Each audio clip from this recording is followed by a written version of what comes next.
And he looks at everybody and he says, well, I guess it was a bad idea to go out and hammer down some mimosas before I came in to train.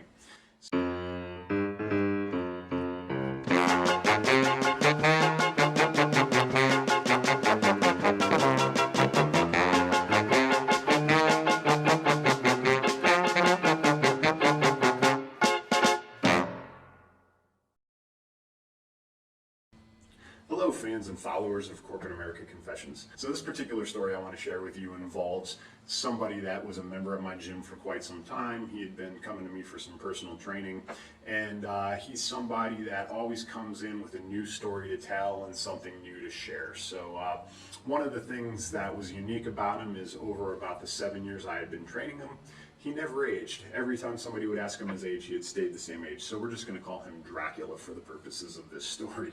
He was one of those people that he was super tough. You know, he walked around with that imaginary lat syndrome with his arms flared out to the sides, walking like he's got a 2x4 stuck somewhere that's very uncomfortable.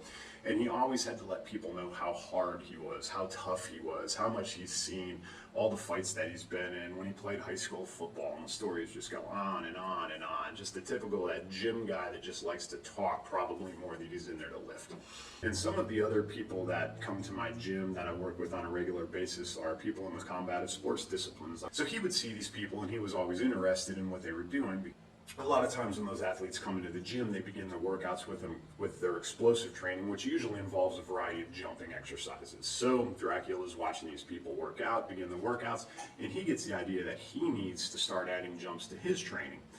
Now, this really isn't a great idea because at his age, which we were able to pinpoint, was actually about 57 at this point, even though he had been 43 for about 7 years. It's probably not the best thing to do.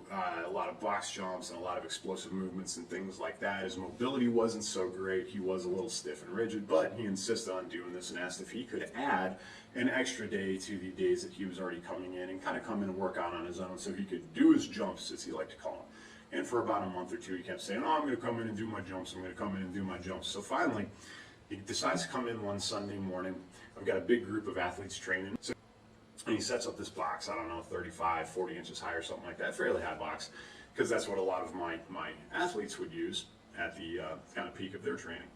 So he sets up this box, gets in front of it, squares up, turns around, starts talking to people. Squares up, turns around, starts talking. And this goes on for about 15, 20 minutes. And he's got to tell everybody how he's in to do his jump workout and how it's going to revolutionize his training and blah, blah, blah. So finally, he gets squared up in front of this box, gets down, explodes off the ground, catches his feet on top of the box, falls over, rolls over backwards, lands on the back of his head and neck, and kind of somersaults, and he's just red-faced and laughing like a 12-year-old child. And he looks at everybody and he says, well, I guess it was a bad idea to go out and hammer down some mimosas before I came in to train.